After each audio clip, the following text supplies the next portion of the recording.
আসসালামু আলাইকুম প্রিয় দর্শক, অন্য মঞ্চের আলাপ চাইতায় আপনাদের সকলকে আমন্ত্রণ জানাচ্ছি। অদ্ভুত একটা ঘটনা ঘটে গেছে। সেই অদ্ভুত ঘটনাটা নিয়েই আজকের এই আয়োজন। নোয়াখালীতে এক অদ্ভুত এই কাণ্ড। অটোরিকশায় মাইক বেঁধে জয় বাংলা স্লোগান এবং তৎপর যুবককে পিটুনি। আমি দীর্ঘদিন ধরেই বলে আসছি, বিএনপি ইভেন জামাতের মতন ছোট সংগঠনকেও, যেখানে আওয়ামী লীগ তার সমস্ত রাষ্ট্রযন্ত্রের সমস্ত শক্তি ব্যবহার করে নিঃশেষ করতে পারেনি। একটা সময় তো এমন হয়ে গেছিল যে নাই, কোথাও নাই, বিএনপি নাই, বিএনপির নেতৃত্বে সংকট, বেগম খালেদা জিয়া অসুস্থ, জেলে, তারেক রহমান দেশের বাইরে, মির্জা ফখরুল ইসলাম আলমগীর রাস্তায় নামতে পারেন না। মানে অনেকে তো বলতো যে বিএনপি আসলে কি মহাসংকটে পড়ে গেছে কিনা, কে বাঁচাবে বিএনপিকে।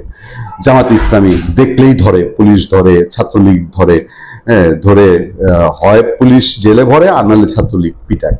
এবং সেই সবের মধ্যে দিয়ে জামাত এবং বিএনপি দুই দলই মানে সাংঘাতিক পরিক্রমের সাথে ফিরে এসছে। মানে এটাকে বলা যায় যে এই অর্থে মহা সমারোহে যাক ফিরে আসা বলে, সেই ফিরে আসাটা ফিরে এসছে বিএনপি এবং জামাত ইসলামী। তাহলে যেই দলের হাতে বাংলাদেশের স্বাধীনতা, বাংলাদেশ সৃষ্টি, শুধু তাই নয়, সৃষ্টির আগে থেকে 52 ভাষা আন্দোলন, আমার মুখের ভাষা যেই দলের নেতৃত্বে সংগঠিত হয়ে এই পৃথিবীতে টিকে গেছে, যেই দল 69-এর মতন সারা পৃথিবী কাঁপিয়ে দিয়েছে, যেই দল এরশাদ বিরোধী আন্দোলনে ছিল, যে দল একা বিরোধী দলের থেকে জামাত বিএনপির শক্তিকে পরাস্ত করেছে, সেই দল ভ্যানিশ হয়ে যাবে। এটা বিএনপি জামাত কেন বোঝে না? এটা কেন তাদের বোঝে আসে না যে এইভাবে শক্তি দিয়ে চাপায় রাখলে পরে পূর্ণোদ্যমে নতুন শক্তি নিয়ে আসে তারা নিজেরাই যেখানে প্রমাণ। সেই সময় এই বাংলাদেশে ইন্টারেস্টিং ঘটনাটা এরকম, ধরেন সব বিএনপিময়, সারা দেশ বিএনপিময়, জামাতময়, ফ্রিডম পার্টিময়, এর মধ্যে দিয়ে কোথাও যেন ফুস করে একটা করে আওয়ামী লীগ বের হয়ে যায়, একটা করে যুবলীগ বের হয়ে যায়, একটা করে ছাত্রলীগ বের হয়ে যায়, এবং ভর ময়দানে কোনো কথা নাই, বার্তা নাই, স্লোগান বেজে উঠতেছে কি শেখ হাসিনা আসবে, বীরের বেশে ফিরবে, জয় বাংলা, জয় বঙ্গবন্ধু। একটা অদ্ভুত এরকম একটা কাণ্ড ঘটেছে, সেই কাণ্ডটাই আমি আপনাদেরকে একটু বলতে চাই। ইন্টারেস্টিং এই ঘটনাটি ঘটেছে নোয়াখালীতে। নোয়াখালীতে এক অদ্ভুত এই কাণ্ড।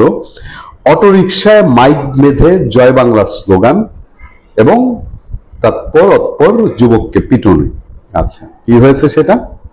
নোয়াখালী জেলা শহর মাইজদিতে অটোরিকশায় মাইক বেঁধে কার্যক্রম নিষিদ্ধ আওয়ামী লীগের নামে স্লোগান দেওয়ার সময় এক যুবককে পিটুনি দিয়েছে স্থানীয় বাসিন্দারা। স্থানীয় বাসিন্দাদের খায়া কাজ নাই, আমি জানি না পত্রিকার রিপোর্ট কি বলছে।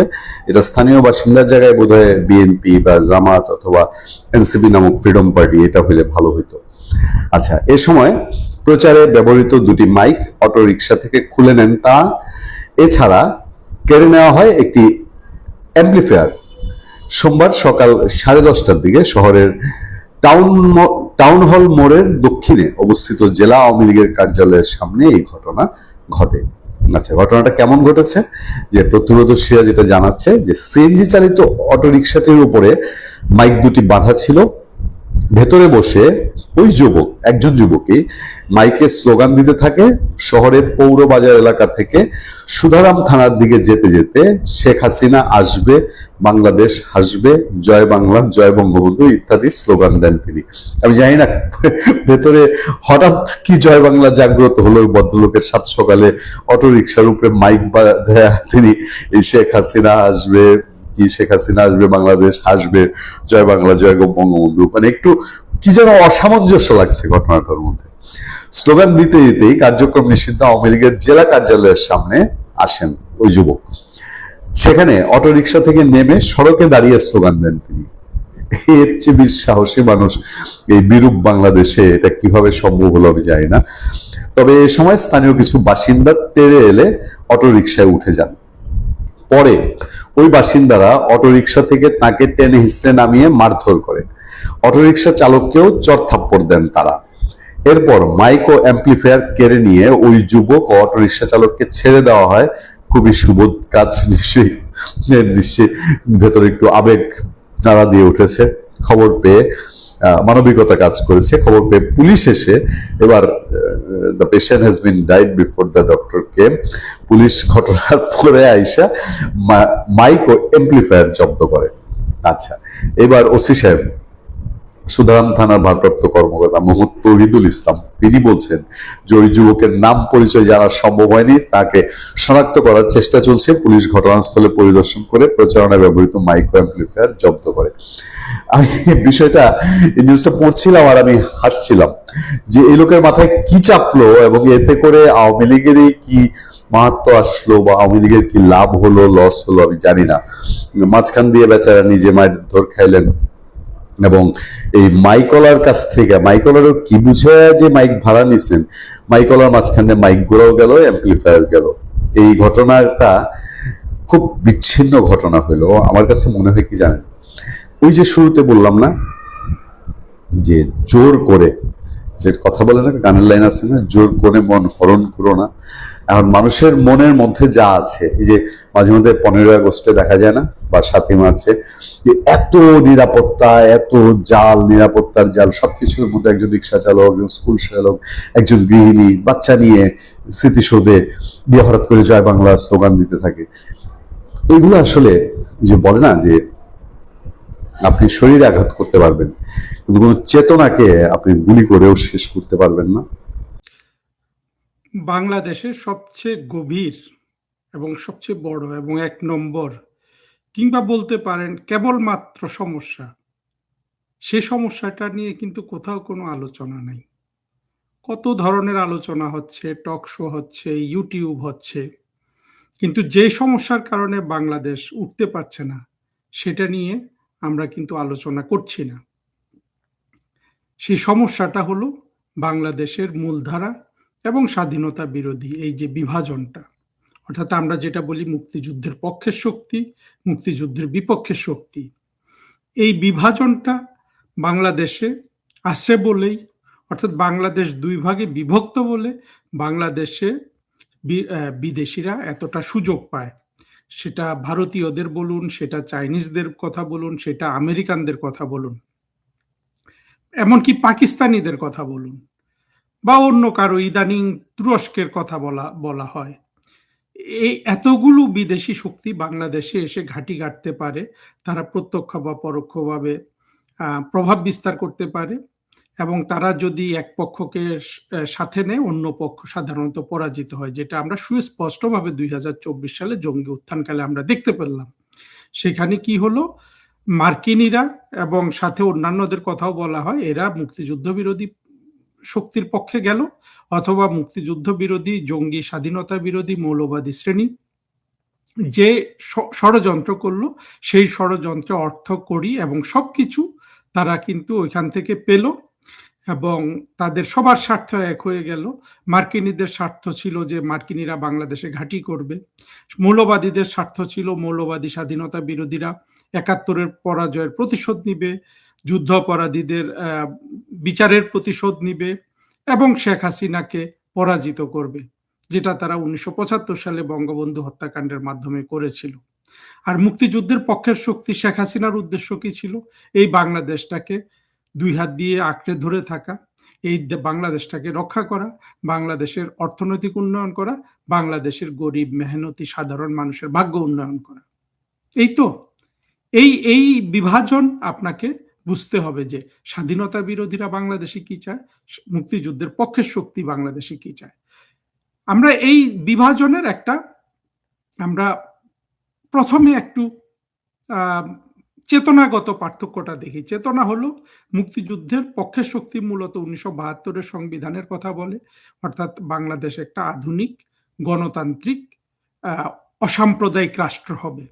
আর মুক্তিযুদ্ধের বিরোধী শক্তির একটাই কথা যে বাংলাদেশ একটা সাম্প্রদায়িক, একটা পাকিস্তানপন্থী একটা রাষ্ট্র হবে যেখানে ধর্ম প্রাধান্য বিস্তার করবে। অর্থাৎ বিএনপির যদি হয় সেটা হলো ধর্ম প্রাধান্য বিস্তার করবে, আর জামাত এবং হেফাজত যদি হয় তাহলে সেটা আফগানিস্তানের মতো একটা কট্টর মৌলবাদী রাষ্ট্র হবে। অর্থাৎ বিএনপি যদি ক্ষমতায় থাকে রাষ্ট্রটা হবে পাকিস্তানের মতো, আর জামাত এবং হেফাজত ক্ষমতায় থাকলে রাষ্ট্রটা হবে আফগানিস্তানের মতো। আর আমরা যদি মুক্তিযুদ্ধের পক্ষের শক্তি ক্ষমতায় থাকি রাষ্ট্রটা হবে ভারতের মতো, রাষ্ট্রটা হবে পশ্চিম ইউরোপের যে কোনো রাষ্ট্রের মতো, সেটা ব্রিটেনের মতো বলতে পারেন, সেটা আপনি তারপরে জার্মানির মতো বলতে পারেন, অথবা জাপানের মতো বলতে পারেন, এমনকি ইন্দোনেশিয়া মালয়েশিয়ার মতো বলতে পারেন। কিন্তু মুসলমানদের মধ্যে অন্য কোনো দেশ নাই যেটা গণতান্ত্রিক পথে এত দূর এগিয়েছে। তাহলে দেখুন, এই বিভাজন, এইটাকে আপনারা যদি গুরুত্ব না দেন, সমাজ যদি এটাকে গুরুত্ব না দেয়, অর্থাৎ এই বিভাজন যতদিন বাংলাদেশে থাকবে ততদিন কিন্তু আপনার বিদেশিরা, যে কোনো বিদেশি চাইলেই কিন্তু সেখানে যে কোনো একটা পক্ষের সাথে যদি যোগ দেয় এবং যদি স্বাধীনতা বিরোধীরা যে ধরনের মিথ্যা আপনার প্রপাগান্ডা চড়াতে পারে এবং ছড়াতে পারে, সেটা যদি করা যায় তাহলে কিন্তু ওই ওই বিদেশি শক্তি এবং ওই পক্ষটা মিলে কিন্তু তারা জিতে যায়।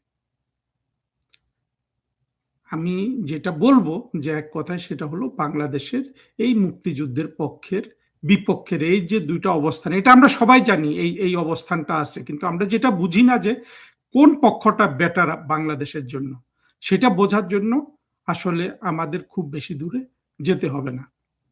দেখুন, বাংলাদেশ এখন কথা হলো যে এখন তো মুক্তিযুদ্ধ বিরোধী পক্ষ, অর্থাৎ 2024 সালের জঙ্গি কোয়ালিশন, এই পক্ষটা ক্ষমতায় আছে। প্রথমে ইউনূস ছিল, জামাত হেফাজত ছিল, পরবর্তীতে জামাত হেফাজত সবাই মিলে, ইউনূসও এখনো পরোক্ষভাবে আছে, এবং বিএনপি ভ্যানগার্ড হিসাবে বা সামনের সারিতে আছে। এই তো, তাহলে এখন কথা হলো যে একটা তর্কের খাতিরে এই প্রশ্নটা আপনি করতেই পারেন, যেহেতু বিভাজনটার কারণে বিদেশিরা এখানে প্রভাব বিস্তার করতে পারে এবং এই প্রভাব অত্যন্ত ক্ষতিকর, তাহলে এই বিভাজনটা আমরা সারিয়ে ফেলি। এটা দুইভাবে সারাতে হতে পারে, হয় মুক্তিযুদ্ধের বিপক্ষের শক্তি যেটাকে বলছি, আপনি মুক্তিযুদ্ধের বিপক্ষের শক্তিও বললেন না, আপনি এই 24-এর জঙ্গি কোয়ালিশনে যারা শেখ হাসিনা এবং আওয়ামী লীগ সরকারের বিরোধী ছিল তাদেরকে নিয়ে, তাদেরকে যদি বাংলাদেশ ছেড়ে দেন এবং আওয়ামী লীগকে যদি নির্মূল করে ফেলেন, তাহলে বা বাংলাদেশের মুক্তিযুদ্ধের পক্ষের বা 72-এর সংবিধানের পক্ষে যারা আছে তাদের যদি নির্মূল করে ফেলেন, বা তাদের রাজনৈতিক এবং অর্থনৈতিক শক্তি শূন্য করে ফেলেন, তাহলে তো আর বিদেশিরা এখানে প্রভাব করতে পারবে না, কারণ পুরো রাষ্ট্রটা হয়ে যাবে 24-এর জঙ্গি কোয়ালিশন, অর্থাৎ আওয়ামী লীগ সরকারের বিপক্ষে যারা এই জঙ্গি উত্থানে বিজয় লাভ করেছে তাদের। আবার আপনি বলতে পারেন যে এটাও হইতে পারে আবার বিপরীত, আমি জাস্ট তর্কের জন্য, বোঝার জন্য বলছি, যে রাষ্ট্রটা মুক্তিযুদ্ধের পক্ষের শক্তির কাছে গেল এবং মুক্তিযুদ্ধের বিপক্ষের শক্তি যেটা আছে, অর্থাৎ 24-এর জঙ্গি কোয়ালিশনে যারা আছে, এদের সবার রাজনৈতিক এবং অর্থনৈতিক ক্ষমতা আমরা শূন্য করে দিলাম। তাহলে কিন্তু যদি এটা সফলভাবে করা যায় তাহলে কিন্তু এই রাষ্ট্রে বিদেশিদের প্রভাব কমবে। আবার যদি এটাও করা যায় যে 24-এর জঙ্গি কোয়ালিশনের ওরা যদি বিজয়ী হয় এবং মুক্তিযুদ্ধের পক্ষের যে শক্তি তার রাজনৈতিক এবং অর্থনৈতিক ক্ষমতা শূন্য হয়ে যায় এবং তাদের আর সমাজে কোনো প্রভাব না থাকে, তাহলেও কিন্তু বিদেশিদের প্রভাব অন্তত তত্ত্বগতভাবে বলা যায় যে কমে আসবে। আমি যে তর্কটা তুলছি সেটা হলো, বাংলাদেশে এই যে মুক্তিযুদ্ধের পক্ষের বিভাজন, অর্থাৎ স্বাধীনতার পক্ষে বা বিপক্ষে বলুন, কিংবা আপনি মানে এই বিভাজনটা, এটা সবাই বোঝেন। আমি যেহেতু স্বাধীনতার পক্ষে, মুক্তিযুদ্ধের পক্ষের হয়ে কথা বলছি, সেইটাকে আমি বড় করে দেখাচ্ছি না এই মুহূর্তে। আমি শুধু বিভাজনের কারণে যে স্বাধীনতা, বিদেশিরা এই দেশে এসে সব ধরনের প্রভাব বিস্তার করতে পারে, রাষ্ট্র ক্রয় করতে পারে, এইটা সারানো যায় শুধু এক পক্ষকে পরাজিত করে। এবং তর্কের খাতিরে আমরা ধরে নিতে পারি এইটা মুক্তিযুদ্ধের পক্ষের শক্তি যদি ভ্যানিশড হয়ে যায়, অর্থাৎ তারা যদি ধ্বংস হয়ে যায় এবং 24-এর জঙ্গি কোয়ালিশন যদি এই রাষ্ট্রের একমাত্র শক্তি হিসাবে দাঁড়ায়, তাহলেও বিদেশিদের প্রভাব কমবে, অর্থাৎ আপনি কমাতে পারবেন চাইলে। অথবা মুক্তিযুদ্ধের পক্ষের শক্তি যদি এখানে প্রিভেল করে, অর্থাৎ তারাই যদি ডমিন্যান্ট হয় এবং স্বাধীনতা বিরোধী যারা 24-এর জঙ্গি কোয়ালিশনে যোগ দিয়েছিল তারা যদি রাজনৈতিক এবং অর্থনৈতিকভাবে শূন্য হয়ে যায়, তাহলেও বিদেশিরা এখন যে রকম প্রভাব বিস্তার করতে পারে সেই রকম প্রভাব বিস্তার করতে পারবে না।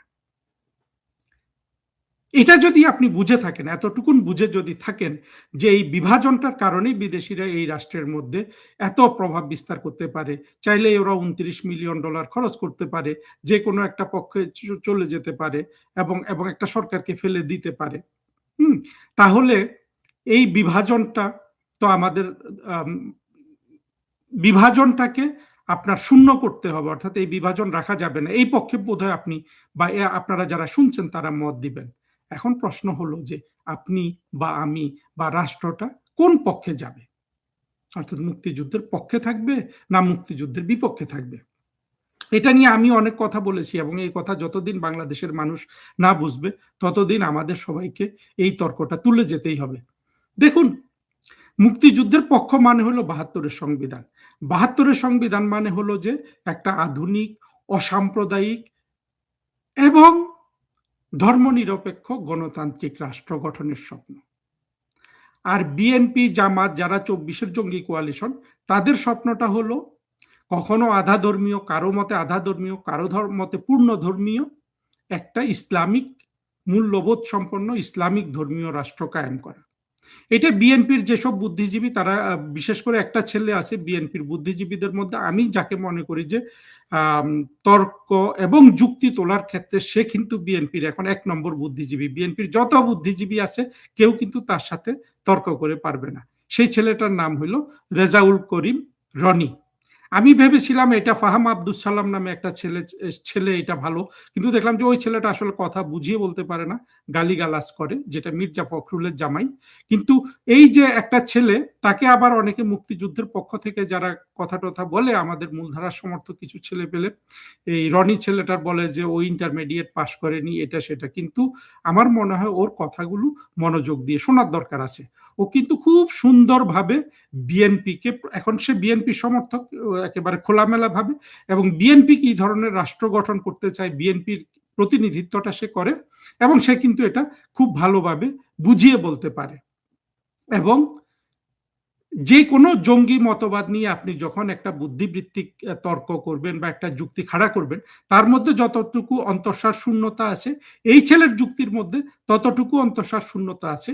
কিন্তু কথা হলো যে সে যুক্তি দিয়ে কথাগুলো বুঝিয়ে বলতে পারে, যেটা আর কেউ পারে না। তাই বিএনপির পক্ষে আপনি সলিমুল্লাহ খানকে নিতে পারেন, আপনি বিএনপির পক্ষে ফরহাদ মজারকে নিতে পারেন, ফরহাদ মজার আবার জামাতের পক্ষে হতে পারে। যাদের যাদের আপনি বুদ্ধিজীবী বলবেন বা যারা যারা এই লিখতে পারে, পড়তে পারে, বলতে পারে, টকশো করতে পারে, এদের মধ্যে কেউ কিন্তু রনির মতো এত সুন্দর করে এই এই আমাদের মুক্তিযুদ্ধ বিরোধী চেতনাটাকে, এটাকে একটা গণতান্ত্রিক আবহে নিয়ে এসে এটাকে একটা একটা যুক্তির মতো করে উপস্থাপন করা রনির মতো আর কিন্তু কেউ করতে পারে না। সেটা গেল একটা। আরেকটা হলো যে আমাদের বর্তমানে মুক্তিযুদ্ধের পক্ষের শক্তির এইরকম রনির মতো কোনো ভয়েস আমরা দেখি না। আমাদের যারা ছিলেন তাদের অনেকে দেশ থেকে বিতাড়িত, ইত্যাদি ইত্যাদি হয়ে গেছে। কিন্তু আমার মূল প্রশ্নটা কে এখানে ভালো তর্ক তুলতে পারে সেটা না। আমি মূল প্রশ্নটা ওটাই যে আমরা কোন পক্ষটা নিব, সাধারণ জনগণ কোন পক্ষটা নিবে, সাধারণ জনগণ কোন পক্ষ নিবে সেটা কিন্তু আপনি শুধু এখন একভাবে আপনি প্রতিষ্ঠিত করতে পারেন। আর মানে আদর্শ বুঝিয়ে বাংলাদেশে এখন আর সুযোগ নাই, কেন যাই, কারণ হলো আমাদের মুক্তিযুদ্ধের পক্ষ থেকে আমরা আমাদের তর্কগুলো সুন্দর করে যুক্তি আকারে মানুষের সামনে আমরা যেহেতু তুলে ধরতে ব্যর্থ হয়েছি, যে ব্যর্থ হওয়ার কারণে যে জায়গাটা আপনার ওই যে আহমদুল্লাহ, কাজী ইব্রাহিম, তারেক মনোয়ার, আমির হামজা, কিংবা একেবারে আরো যত মৌলবী আছে, এরা সবাই দখল করে ফেলছে।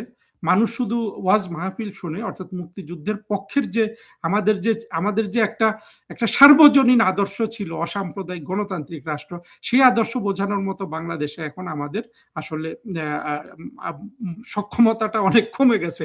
বরঞ্চ যে রেজাউল করিম রনি বা এই বিএনপি পন্থী বা জামাতপন্থী বুদ্ধিজীবীরা যেই তর্ক তুলেছিল যে ভারতের কাছে দেশ বিক্রি এবং বাংলাদেশের মুক্তি মানেই ওদের কাছে, রনির কাছেও শুনুন, ফরহাদ মজহারের কাছে শুনুন, কিংবা সলিমুল্লাহ খানের কাছে শুনুন, বা এদের যত বুদ্ধিজীবী আছে সে ফাহাম আব্দুল সালামের কাছে শুনুন, কিংবা এমনকি এদের মধ্যে সবচেয়ে বাকচতুর এবং ইউটিউবে সবচেয়ে শক্তিশালী কণ্ঠ যে পিনাকির কাছে শুনুন, তাদের কিন্তু একটাই যুক্তি যে বাংলাদেশের সব সমস্যার মূল কেন্দ্র হলো ভারতীয় আধিপত্যবাদ এবং ভারতের কাছে বাংলাদেশ বিক্রি শেখ হাসিনা কর্তৃক। এটা হলো বাংলাদেশের সব সমস্যার মূল মূল মূল মানে মূল সমস্যা। আর আমরা যারা মুক্তিযুদ্ধের পক্ষের শক্তি, আমরা বলছি যে বাংলাদেশের সবচেয়ে বড় সমস্যা হলো আপনার এই 2024-এর জঙ্গি কোয়ালিশন, স্বাধীনতা বিরোধী শক্তি, মৌলবাদী শক্তি, যারা বাংলাদেশকে ভারতীয় আধিপত্যবাদের নামে মানুষের মগজ ধোলাই করে, মানুষের কান বিষিয়ে দিয়ে এইটাকে একটা আধা ধর্মীয় বা পূর্ণ ধর্মীয় রাষ্ট্র করতে চায়। আদর্শ কিরকম? বিএনপি করলে এটা পাকিস্তান হবে, আর জামাত করলে সেটা আফগানিস্তান হবে। এই এখন একজন সাধারণ মানুষ হিসাবে আপনি এই তর্ক পছন্দ করেন। আমি জানি অনেক শিক্ষিত মানুষ, আপনার 5টা পিএইচডি আছে, 3টা, আপনি বড় রাষ্ট্রদূত ছিলেন, আপনি বহু কিছু ছিলেন, আপনি বিশ্ববিদ্যালয়ের শিক্ষক, আপনার মাথায় এখন আর এই তর্ক ঢুকে না। কারণ এই আপনি যাই থাকুন, আপনার মাথা কিন্তু মগজ ধোলাইকৃত হয়ে গেছে এই স্বাধীনতা বিরোধী বুদ্ধিজীবীদের দ্বারা। একদিকে তরুণ এবং অত্যন্ত প্রখর যুক্তি সম্পন্ন রেজাউল করিম রনি, একদিক থেকে ধান্দাবাজ আপনার সলিমুল্লাহ খান, ফরহাদ মজহার এরা, এবং তার সাথে জামাতের বুদ্ধিজীবী যেমন আমির হামজা, তারপরে মুফতি কাজী ইব্রাহিম, মুফতি আহমদুল্লাহ, এইসব বুদ্ধিজীবীরা বাংলাদেশের মানুষের মগজ এখন দখল করে রেখেছে। আর মুক্তিযুদ্ধের পক্ষে কিন্তু দেখুন অন্তত বুদ্ধিবৃত্তিক ভাবে তর্ক তুলতে পারে এমন খুব বেশি মানুষ কিন্তু আমরা দেখি না। যা হোক, তারপরে আপনি একজন সাধারণ মানুষ, আপনি এই তর্কে যেতে চান না, তাহলে আপনি কোন পক্ষে নিবেন? আমাদের মূল তর্কটা ছিল যে বাংলাদেশে মুক্তিযুদ্ধের পক্ষের বিপক্ষের যে বিভাজন, এই বিভাজনের কারণে বিদেশিরা এখানে এসে প্রভাব বিস্তার করতে পারে। এই বিভাজন যদি না থাকে তাহলে বাংলাদেশে বিদেশিদের প্রভাব বিস্তার করার সুযোগ অনেক কমে আসবে। আমরা যেটাকে বলি যে ভূ রাজনৈতিক, যে বাংলাদেশের যে ভূ রাজনৈতিক ভাবে বাংলাদেশকে যে প্রভাবিত করতে চায় বিদেশিরা, সেই চেষ্টাটা তাদের অনেক কমে আসবে, বা চেষ্টার সাফল্য অনেক কমে আসবে যদি বাংলাদেশ এই মুক্তিযুদ্ধের পক্ষের এবং বিপক্ষের শক্তিতে বিভাজিত না থাকে। অর্থাৎ বিপক্ষের শক্তি বা পক্ষের শক্তি যে কোনো একটা শক্তি যদি রাজনৈতিকভাবে প্রতিষ্ঠিত হয়, যেটা এখন পর্যন্ত হয় নাই বাংলাদেশে 55 বছর বয়সেও। তর্কটা আমি বেশি দূর নিব না, এটা নিয়ে আমাদের অনেক কথা বলতে হবে, অনেকবার আমাদের বাংলাদেশের প্রতিটা মানুষকে এটা বোঝাতে হবে। কিন্তু যেই জায়গায় এসে আপনি এখন পক্ষটা ঠিক করবেন সেটা হলো, দেখুন বাংলাদেশের যে অর্থনৈতিক উন্নয়ন, সাধারণ মানুষের যে ভাগ্য বদল, এইটা কিন্তু মুক্তিযুদ্ধের পক্ষের শক্তি ছাড়া আর কেউ করতে পারে না। এটা শেখ হাসিনা 16 বছরে কিন্তু আপনার প্রমাণ করে দিয়েছে। শেখ হাসিনাকে রাষ্ট্র ক্ষমতা থেকে সরিয়েছেন, ইউনূস এসেছে, আপনার একেবারে একটা ডাকাত যেভাবে একটা ঘরে পড়লে সব কিছু লুটপাট করে, ইউনূস এইভাবে 10 হাতে লুটপাট করেছে এবং নগদ লুটপাট করে ওর আরো খায়স হয়েছে, ও প্রচুর ঋণ করেছে, সেখান থেকে লুটপাট করেছে। এই হলো মুক্তিযুদ্ধের বিরোধী যে মৌলবাদী স্বাধীনতা বিরোধী শক্তি আছে, এদের রাষ্ট্র ক্ষমতা উন্নয়নের আপনার এদের শক্তি। এবং সাথে যাওয়ার আগে আবার ইলেকশনের আগে দেশটাকে আমেরিকানদের কাছে কিন্তু ইউনূস বিক্রি করে দিয়ে চলে গেছে। যে দেশ বিক্রির কথা বলে বলে শেখ হাসিনা সরকারকে হটানো হয়েছে, সত্যিকারে সেই দেশ বিক্রিটা কিন্তু যারা এটা বলে মানুষের মগজ ধোলাই করেছে, সেই ইউনূসই দেশটা বিক্রি করে দিয়ে গেছে। তারপরে আসলো তারেক রহমানের সরকার। তারেক রহমানের সরকার আসার পরে নাই, কিছু নাই, আপনার তেল নাই, টাকা নাই, আপনার সবকিছু, আর কিছু নাই। এখন তো বাংলাদেশে কিছুই নাই। বাংলাদেশে কিছুদিন পর রাস্তাঘাটও থাকবে না। তারেক রহমানের সৌভাগ্য যে শেখ হাসিনা রূপপুর পারমাণবিক বিদ্যুৎ কেন্দ্র করে দিয়ে গেছিলেন, ওইখান থেকে আবার উনি বিদ্যুৎ পাবেন। আরো কিছুদিন মানুষকে বুঝাইতে পারবেন যে উনি কাঠ দিয়ে হয়তো বলবেন যে আমি কাঠ দিয়ে বিদ্যুৎ উৎপাদন করছি। কিন্তু এইভাবে কিছুদিন যাবে, কিন্তু বাংলাদেশের মানুষের অর্থনৈতিক ভাগ্য কখনোই উঠবে না। আপনি দেখেন, কোভিড থেকে দ্রুত শেখ হাসিনার আমলে ঘুরে দাঁড়িয়েছিল, কোনো টাকা কোনো ব্যাপার ছিল না, 7% জিডিপি। আর ইউনূস আসার পর থেকে 3% জিডিপি। আপনার বাংলাদেশের 6% জিডিপি না হলে এই বাংলাদেশের কোনো সমস্যারই সমাধান করা যাবে না, 5%ও হবে না। কিন্তু তারেক রহমান আগামী 5-10 বছরও বাংলাদেশের জিডিপি 5% তুলতে পারবেন না, আমরা যদি সবাইও তারেক রহমানকে আপনার সমর্থন করি। এর কারণ হলো আমাদের মুক্তিযুদ্ধের বিপক্ষ শক্তিরা যেভাবে রাষ্ট্রটাকে দেখতে চায়, ধর্মীয় বা আধা ধর্মীয়, পাকিস্তান বা আফগানিস্তানের মতো করে গড়তে চায়, সেই জায়গায় কিন্তু আপনার কখনো অর্থনৈতিক সক্ষমতা রাষ্ট্রের বাড়ে না। পাকিস্তানেও প্রমাণিত হয়ে গেছে বাড়ে না, আফগানিস্তানেও তো বাড়েই না। আপনার মুক্তিযুদ্ধের বিপক্ষের কথাগুলা যেইভাবে যেই সুন্দর করে এই পিনাকি প্রতিদিন বর্ণনা করে তার ইউটিউব ভিডিওতে, শুধু এটা দিয়েই কিন্তু ওরা মুক্তিযুদ্ধের পক্ষের শক্তিকে আপনার ধ্বংস করে ফেলতে পারতো, শুধু পিনাকির তত্ত্ব দিয়েই। কিন্তু ওই যে পিনাকি ওই জায়গায় ধরা, যে স্বাধীনতা বিরোধী মৌলবাদী চক্র পিনাকি যাদের প্রতিনিধিত্ব করে, যাদের নেতৃত্ব দেয়, তারা ওই কাজটা করতে পারে না, অর্থাৎ মানুষের অর্থনৈতিক ভাগ্যটা বদলাতে পারে না। এর কারণ হলো আপনি যখন রাষ্ট্রকে ধর্ম বা আধা ধর্মীয় পরিচয়ে বড় করবেন, সেখানে আপনার সেই রাষ্ট্রের সাথে বিদেশিরা যোগাযোগ রাখে না, সেই রাষ্ট্রের সাথে বিদেশিরা ব্যবসা বাণিজ্য করে না। ফলে তারেক রহমান বলুন, ইউনূস বলুন, এরা যতদিন বাংলাদেশে ক্ষমতায় থাকবে, বাংলাদেশে সাথে বিদেশিদের ব্যবসা বাণিজ্য কখনো প্রতিষ্ঠিত হবে না। বিদেশি বিনিয়োগ তো অনেক দূরের কথা। ফলে যেটা হবে, বাংলাদেশের শিল্প কলকারখানা যেভাবে বন্ধ হয়ে যাচ্ছে এভাবে বন্ধ হতে থাকবে, এবং বাংলাদেশ আস্তে আস্তে একটা দরিদ্র রাষ্ট্র হয়ে যাবে। আপনি যদি আমার এখন এতটুকু কথা বুঝে থাকেন, এখন পর্যন্ত যা বলেছি আমি অত্যন্ত সৎভাবে আওয়ামী লীগের পক্ষ হয়ে কোনো কথা বলিনি, বরঞ্চ মুক্তিযুদ্ধ বিরোধী শক্তির পক্ষ হয়ে অনেক কথা বলেছি। আমি আওয়ামী লীগের পক্ষে বা মুক্তিযুদ্ধের পক্ষের একটা কণ্ঠ হয়েও ওদের পক্ষে যুক্তিগুলা দেখিয়েছি, এবং আমি অত্যন্ত সৎভাবে কথাগুলো বলার চেষ্টা করেছি, যার কনক্লুশন হলো যে আপনাকে আদর্শ লাগবে না, শুধু আপনার অর্থনৈতিক উন্নয়নের জন্য, আপনার পেটের ভাতের জন্য, আপনার দাঁতের ব্যথার চিকিৎসার জন্য, আপনার রোগ বালাইয়ের জন্য, আপনার সুন্দর একটা রাস্তাঘাট পাওয়ার জন্য আপনাকে মুক্তিযুদ্ধের পক্ষের শক্তি নিতে হবে। আর যদি আপনি এর বিপরীতটা করেন, আপনার পেটের ক্ষুধা বাড়বে, হ্যাঁ বড় লোকদের হবে না, কিন্তু মাস পিপল, যেটা সাধারণ মানুষ, তাদের পেটের ক্ষুধা বাড়বে, তাদের চিকিৎসা হবে না, তারা রাস্তাঘাট দেখবে দিন দিন ভেঙে যাচ্ছে, তারা আছাড় খাবে, তারা দুঃখ দারিদ্রের মধ্যে দিন কাটাবে। এবং সেটা যদি তারা গ্রহণ করতে চায়, তাহলে মুক্তিযুদ্ধের বিরোধী যারা আছে, 24-এর জঙ্গি কোয়ালিশন যারা আছে, তাদের সমর্থন করে আপনি এই সমস্যার সমাধান করতে পারেন, যে এই বিদেশিদের এই রাষ্ট্রে এত প্রভাব বিস্তার করতে দিবেন না। অথবা আপনি মুক্তিযুদ্ধের পক্ষের শক্তিকে আপনি সমর্থন করতে পারেন। তারপরও একটা কথা থেকে যায়, অনেক মানুষ এখন যেহেতু আপনার জামাতের বুদ্ধিজীবী আমির হামজারা মগজ ধোলাই করে ফেলছে, যে তাহলে তো অন্তত মুক্তিযুদ্ধের বিরোধী পক্ষের সাথে থাকলে তো আমি অন্তত বেহেশতে যাব, আর মুক্তিযুদ্ধের পক্ষের শক্তির সাথে গেলে তো আমি হিন্দু হয়ে যাব। ওই যে ভারত ঘৃণা, হিন্দু ঘৃণা যেটা তারা ছড়িয়েছে, এখন এই জায়গাও আমাদের কিন্তু মানুষদের বোঝাতে হবে যে তারা হিন্দু হবে না, তারা কাফের হবে না। মুক্তিযুদ্ধের পক্ষে শক্তিকে আপনার সমর্থন দিলে তারা যথারীতি আরো দ্রুত বেহেশতে যেতে পারবে, এবং তারা যদি বেহেশতে যেতে না পারে, বাংলাদেশের মুক্তিযুদ্ধের পক্ষে শক্তি যদি বেহেশতে যেতে না পারে, তাহলে তো 57টা মুসলমান দেশ যারা জঙ্গিবাদ ত্যাগ করেছে, অর্থাৎ 57টার মধ্যে অন্তত 55, 54, 53টা পাবেন যারা জঙ্গিবাদ ত্যাগ করেছে একেবারে আপনার ভেতরে বাইরে, তারাদের কেউ তো বেহেশতে যাবে না, তাই না?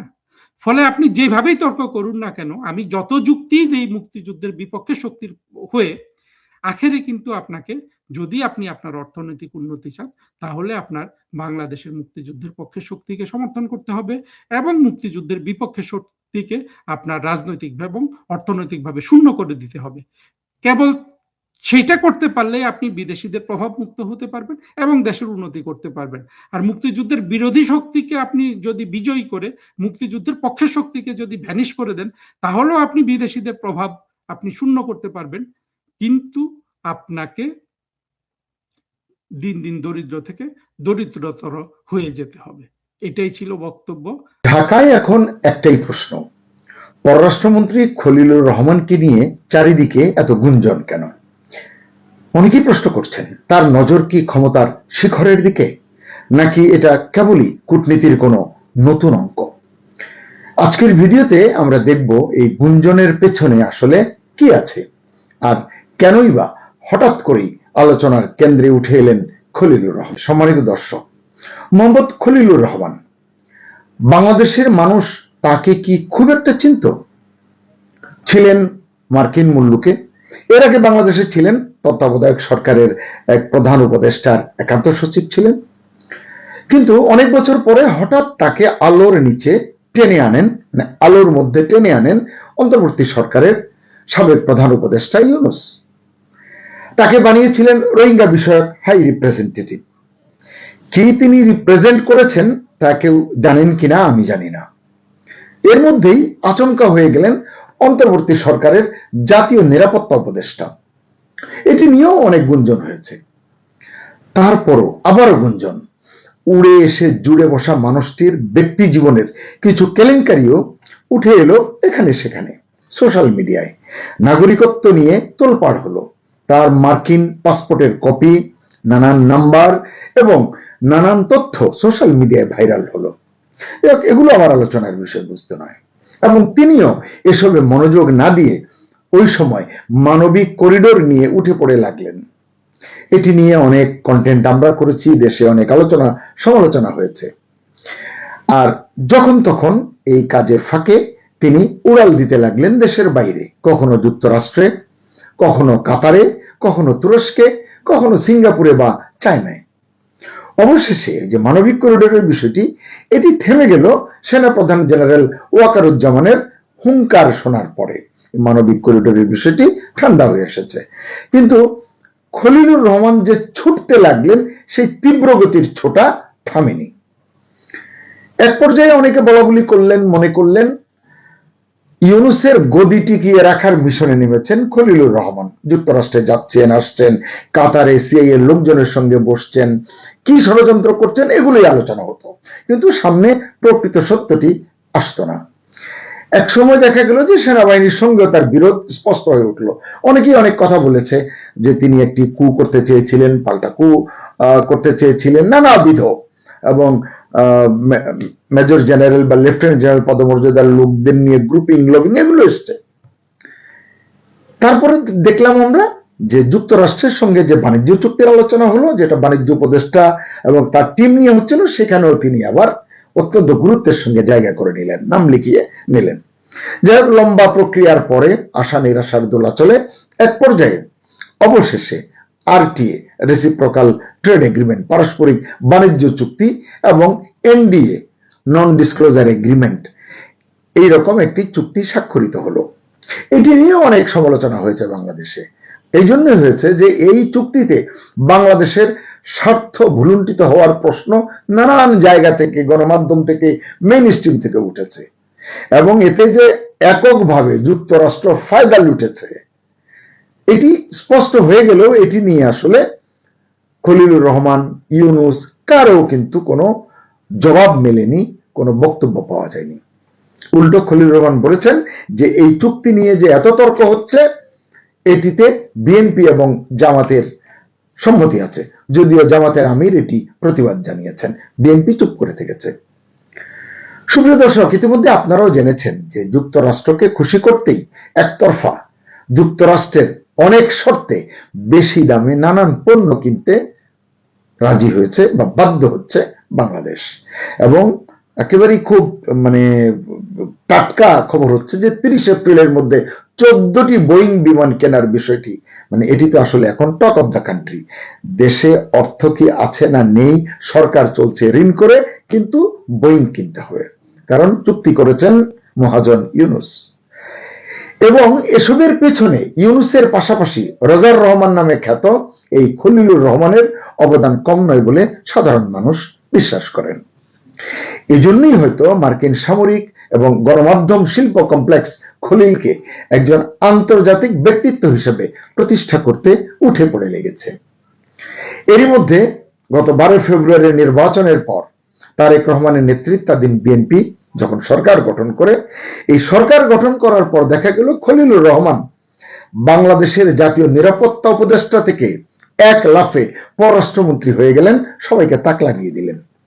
অথচ এই বিএনপি 2025 সালে, গত বছরের মে জুন মাসে, বিশেষ করে যখন ইউনূস লন্ডনে যান তারেক রহমানের সঙ্গে বৈঠক করতে, তখন খলিলুর রহমানের পদত্যাগ দাবি করেছিল।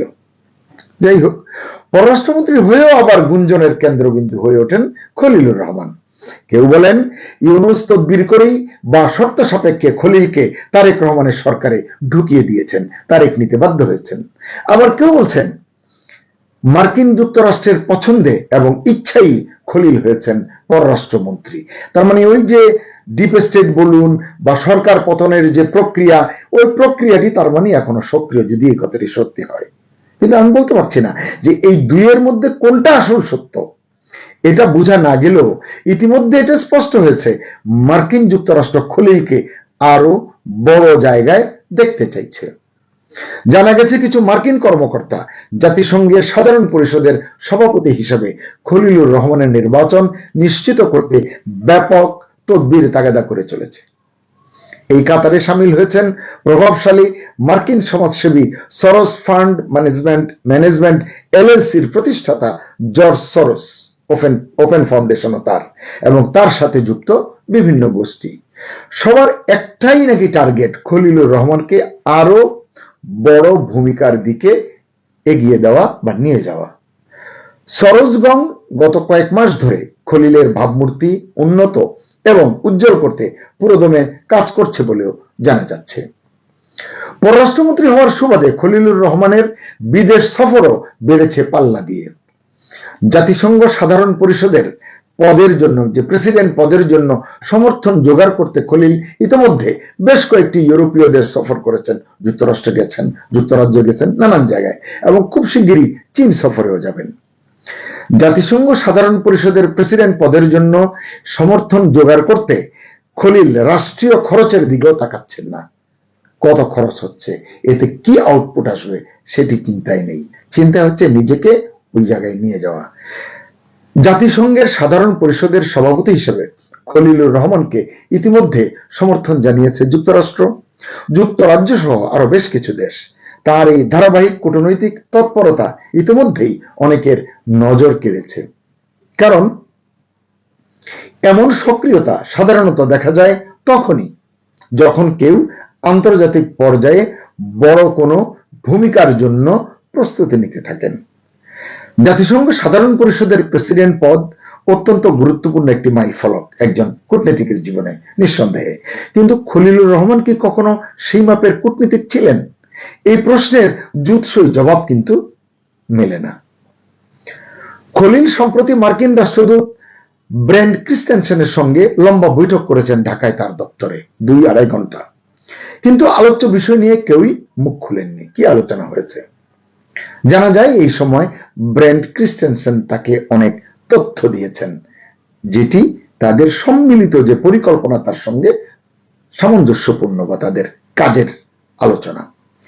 ভারতীয় এক গণমাধ্যম বলছে, দক্ষিণ পূর্ব এশিয়ায় মার্কিন নীতি বাস্তবায়নে খলিলুর রহমান অত্যন্ত গুরুত্বপূর্ণ ভূমিকা পালন করেছেন। তিনিও খলিলও সাবেক মার্কিন পররাষ্ট্র দপ্তরের কর্মকর্তা ডোনাল্ড লুর পাশাপাশি বাংলাদেশে শাসন ব্যবস্থা পরিবর্তনের যে মিশন, সেই মিশনে সহযোগী ছিলেন।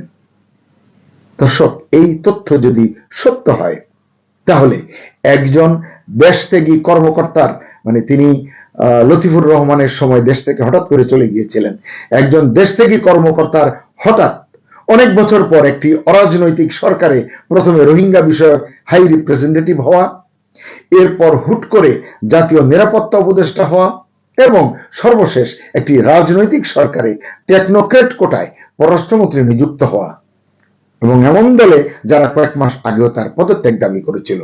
এই সবগুলোকে যদি আপনি 100টায় গাঁথেন তাহলে কিন্তু প্রশ্ন জাগে, এসব কি তাহলে 24-এর শাসন ব্যবস্থায় সক্রিয় ভূমিকা রাখার পুরস্কার? রোহিঙ্গা বিষয়ক হাই রিপ্রেজেন্টেটিভ হওয়া সত্ত্বেও মিস্টার খলিল রোহিঙ্গাদের জন্য তেমন কিছুই করতে পেরেছেন বলে আমরা জানতে পারি না বা শুনতে পারিনি। ইউনূস প্রতিশ্রুতি দিয়েছিলেন যে রোহিঙ্গাদেরকে এবার যে ঈদ আমরা পার করে এলাম, ঈদ উল ফিতর, তারা তাদের দেশে রাখাইনে গিয়ে ঈদ করবে। কিন্তু না ইউনূস না খলিলুর রহমান একজন রোহিঙ্গাকেও ঈদ করতে রাখাইনে পাঠাতে পারেননি। তবে রোহিঙ্গা মুসলমানদের জন্য বাংলাদেশি নাগরিকত্বের পরিচয় নিশ্চিত করার কাজটি বাস্তবায়ন করতে পেরেছেন খলিলুর রহমান।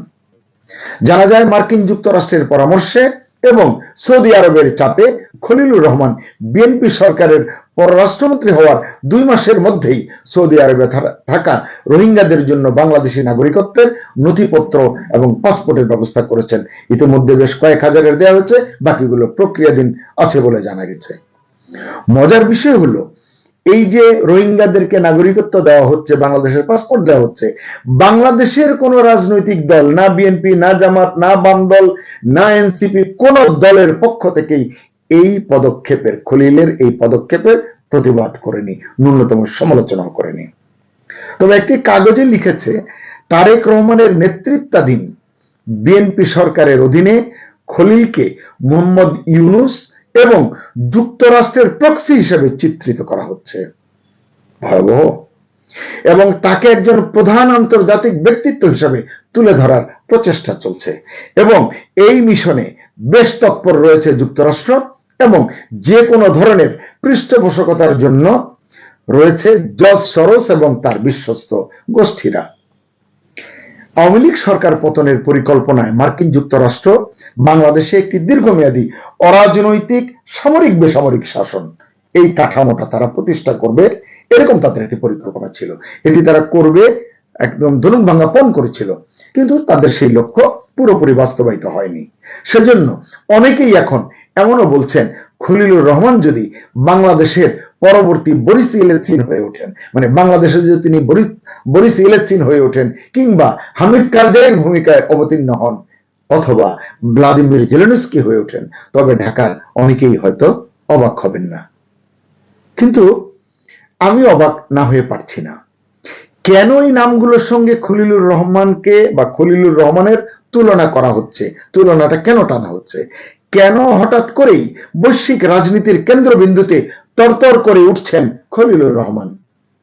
এই যে তুলনা হচ্ছে, এটা কতটা বাস্তবসম্মত, এটা নিয়ে তীব্র বিতর্কও থাকতে পারে, কিন্তু তুলনাটা হচ্ছে বলেই প্রশ্ন করতে ইচ্ছা করছে, বিষয়টা কি এমন যে যা কিছু রটে সামান্য হলেও বটে?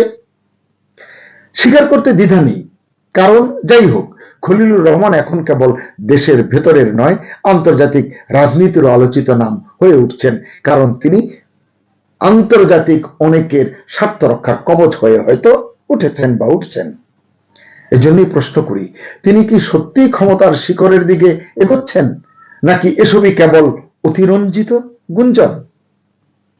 খলিলুর রহমান যা করেছেন, যা করছেন, তা কি একজন দক্ষ কূটনীতিকের স্বাভাবিক কার্যক্রম, নাকি এর পেছনে রয়েছে বিশেষ কারো বড় কোনো রাজনৈতিক লক্ষ্য? ঢাকায় এই যে এত গুঞ্জন, এই যে এত বিশ্লেষণ শোনা যায়, এর কোনো উত্তর কিন্তু, সঠিক উত্তর কিন্তু পাওয়া যায় না। তাই অপেক্ষা সময়ের। এবারের বিএনপি সরকার ক্ষমতা আসার পর সম্ভবত আকাশের যে বর্ষণ, রহমতের বর্ষণ, এটি বুমেরাং হয়ে পড়েছে। অনেকগুলো সমস্যা আমাদের দেশে চলমান ছিল, সেই সমস্যাগুলো অতীতের যে কোনো সময়ের চেয়ে বেড়ে গেছে। বিএনপি ক্ষমতা গ্রহণ করার সঙ্গে সঙ্গে দেশে এবং দেশের বাইরে অনেকগুলো সমস্যা মারাত্মকভাবে মাথাচাড়া দিয়ে উঠেছে। একই সঙ্গে যে সকল সম্ভাবনা আমাদের দেশে ছিল, সেই সম্ভাবনার দ্বারগুলো যাকে বলা হয় ক্রমশ বন্ধ হয়ে যাচ্ছে। ফলে এই সরকারের পক্ষে দেশ চালানো, পরিস্থিতি সামাল দেওয়া এবং পূর্ণ মেয়াদে, অর্থাৎ 5 বছরের জন্য তারা যে যাকে বলা হয় ক্ষমতা নিয়েছে, এই 5 বছর পূর্ণ মেয়াদে ক্ষমতা পরিচালনা করা বলতে গেলে একেবারে অসম্ভব হয়ে পড়েছে। যদি আওয়ামী লীগ কিচ্ছু না করে, শুধু ঘরে বসে থাকে, জামাত কিচ্ছু করবে না, শুধুমাত্র তাবলীগ করবে, নামাজ কালাম করবে, হজ করবে, উমরা করবে এবং সংসদে গিয়ে সারাদিন শুধু স্বাধীনতার ঘোষক শহীদ প্রেসিডেন্ট জিয়াউর রহমান, তিনিই সব, তার পুত্র জনাব তারেক রহমান সাহেব তিনিই সব, এবং তাকে যদি উত্তর কোরিয়ার প্রেসিডেন্ট বা নেতা কিম জং ইলের মতো দেশের সব মানুষ সমর্থন করতে থাকে, তারপরও যে সমস্যাগুলো দেখা দিয়েছে, এর একটা সমস্যাও সমাধান হবে না। পৃথিবীতে এই মিরাকেল কখনো ঘটেনি। যেমন ধরুন, 1 নম্বরে বলছি, আমাদের যে বৈদেশিক ঋণ, এখন এই যে ঋণের পরিমাণ বলা হচ্ছে 23 লাখ কোটি টাকা। আবার বলছি, 23 লাখ কোটি টাকা। এটা আপনার মনে আছে যে ইউনূস জমানাতে যে বাণিজ্যমন্ত্রী ছিলেন বশির, তিনি এই তথ্যটা দিয়ে গেছিলেন যে শেখ হাসিনার জমানাতে এটা নাকি 2 লক্ষ কোটি টাকা ছিল, এটা 23 লক্ষ কোটি টাকা হয়ে গেল। কিভাবে হয়ে গেল এটা আমরা জানি না, কিন্তু 23 লক্ষ কোটি টাকা এখন বৈদেশিক ঋণ। এই ঋণের তো একটা কিস্তি দিতে হবে। এখন এটা কি বৈদেশিক ঋণ না দেশি ঋণ? আমরা তো বৈদেশিক ঋণ বলতে জানি ধরেন 1,12,000 মানে 112 বিলিয়ন ডলার। আমাদের যখন রিজার্ভ তার প্রায় 3 গুণ আমরা বৈদেশিক ঋণ আছি। তো সেটাকে আপনি মাল্টিপল করেন কত লক্ষ কোটি টাকা হয়। যদি 112 টাকা করে ধরেন বা 113 টাকা করে ডলার ধরেন, তাহলে কত আসে? যেটা সরাসরি আসলে বিদেশি ঋণ বিভিন্ন জনের কাছ থেকে নেওয়া হয়েছে সরকারের পক্ষ থেকে। এর বাইরে প্রায় 12 থেকে 15 বা 20 বিলিয়ন ডলার, যেটা হচ্ছে প্রাইভেট লোন। বিভিন্ন প্রাইভেট কোম্পানি তারা বিদেশের বিভিন্ন ব্যাংক থেকে ডলারের লোন নিয়েছে এবং সেগুলো পেমেন্ট করার ব্যাপারে রাষ্ট্রকে গ্যারান্টি দিতে হয়েছে। তো ওই যে আগে বললাম যে 115 বিলিয়ন ডলার যেটা সরাসরি রাষ্ট্রীয় ঋণ, তার সাথে আবার প্রাইভেট এই ঋণগুলো আছে। এর বাইরে সরকার স্থানীয় ব্যাংক থেকে, বাংলাদেশ ব্যাংক থেকে, কমার্শিয়াল ব্যাংক থেকে বন্ড ছেড়ে যে ঋণ নিয়েছে, এখন এই সব মিলিয়ে আসলে কত টাকা হয় আমরা জানি না। ওই যে মন্ত্রী বলেছেন 23 লক্ষ কোটি টাকা, আমরা এখন এই 23 লক্ষ কোটি টাকারই নাচ্ছি। এর মধ্যে বিদেশি কত, দেশি কত, এগুলোর কোনো ব্রেকডাউন আমাদের কাছে নেই। এখন এই যে 23 লক্ষ কোটি টাকা, এটার তো একটা পেমেন্ট শিডিউল আছে। এটা আপনি বাংলাদেশ থেকে নেন বা বিদেশ থেকে নেন, এটা আপনাকে পরিশোধ করতে হবে। যখনই আপনি পরিশোধ বন্ধ করে দিবেন বা কোনো রকম সমস্যা হবে, আপনাকে নিজেকে দেউলিয়া ঘোষণা করতে হবে, রাষ্ট্রকে দেউলিয়া ঘোষণা করতে হবে। তো সেটা যে আমাদের এশিয়াতে এটা হয়নি। ইউরোপে ধরেন গ্রিস কয়েকবার দেউলিয়া হয়েছে, স্পেন কয়েকবার হয়েছে, ইটালি হয়েছে। তো ওদের মানে বন্ধু রাষ্ট্রগুলো তাদেরকে এগিয়ে এসেছে সাহায্য করার জন্য। আমরা দেউলিয়া হয়ে গেলে কেউ আমাদেরকে একটা পয়সা দেবে না। এই সমস্যা আপনি কিভাবে সমাধান করবেন? মানে তারেক জিয়া বলেন, যা কিছু বলেন, তাকে তো এই অর্থনৈতিক বিষয়গুলো আপনি মানে যদি ধরেন বিএনপির যারা লোকজন আছে, সবচেয়ে ভালো যে এক্সপার্ট বিএনপির মধ্যে ধরেন 2 জন লোক, আমির খসরু মাহমুদ চৌধুরী অর্থমন্ত্রী, গিয়ে দেখেন তো সে একটা ভালো ব্যবসা প্রতিষ্ঠান চালাতে পারছে কিনা, তার একটা যাকে বলা হয় অর্থনৈতিক প্রতিষ্ঠান আছে, সেটা লাভজনক কিনা। তো যে তার নিজের প্রতিষ্ঠানটাকে দায় দেনামুক্ত করতে পারেনি, সে কি করে দেশমুক্ত করবে? আচ্ছা, এরপর ধরুন বর্তমান বাংলাদেশ ব্যাংকের গভর্নর, তিনি নিজে একটা সোয়েটার ফ্যাক্টরি চালিয়েছেন এবং সেখানে 87 না 88 কোটি টাকা তার খেলাফি ঋণ। তিনি কি করে বাংলাদেশ ব্যাংক চালাবেন? এরপরে সালাউদ্দিন সাহেব আছেন স্বরাষ্ট্রমন্ত্রী, তার কি কোনো কোম্পানি আছে, ব্যবসা আছে, বাণিজ্য আছে, বা কোনো গ্রুপ অফ কোম্পানিজ আছে যেটাকে তিনি দেখাতে পারেন যে আমি এই 20 বছর ব্যবসা বাণিজ্য করে সরকারকে 1000 কোটি টাকা দিয়েছি, নিজে লাভ করেছি, বাড়ি গাড়ি এগুলো করেছি, I have the experience. Even প্রধানমন্ত্রী, তিনিও তো ব্যবসা শুরু করেছিলেন, ওয়ান কম্পোজিট করেছিলেন, ডান্ডি সে ডাইং করেছিলেন, তারপরে কোকো সাহেবের নামে যে কোকো লঞ্চ 1, 2, 3, 4 করেছেন। একটা প্রজেক্ট ভায়াবল হয়েছে, টিকে আছে, লাভজনক আছে, আপনি দেখান তো। মানে টাকা উপার্জন তো এত সোজা না। আমি যেখানে ব্যক্তিগতভাবে একটা দোকান চালাতে পারছি না, ব্যবসা বাণিজ্য চালাতে পারছি না, লাভজনক করতে পারছি না, সেখানে একটা রাষ্ট্রকে আমি কি করে মিরাকেলি এটাকে লাভবান করব? এটা কখনো হয় না। অর্থনীতির একটা ভাষা আছে, আপনাকে ব্যবসা জানতে হবে, রাষ্ট্র পরিচালনা করতে টাকা আসবে কোত্থেকে। তা আমাদের যে খরচের যে খাতগুলো, সেই খরচের খাতগুলো যেখানে চলে আসছে যে আমাদের বাজেটের জন্য 8 লক্ষ কোটি টাকা লাগবে, স্টাফদের বেতন, বিভিন্ন ব্যাংকের সুদ, দেশের বিদেশের ব্যাংকগুলোর সুদ এবং ঋণ পরিশোধ, এবং এই যে রাস্তাঘাট, পুল, ব্রিজ, কালভার্ট এগুলো মেরামত করা, বাৎসরিক কিছু উন্নয়ন কর্মকাণ্ড করা, যেখানে প্রায় 3 লক্ষ কোটি টাকার এই এডিবি, অ্যানুয়াল ডেভেলপমেন্ট প্ল্যান লাগে।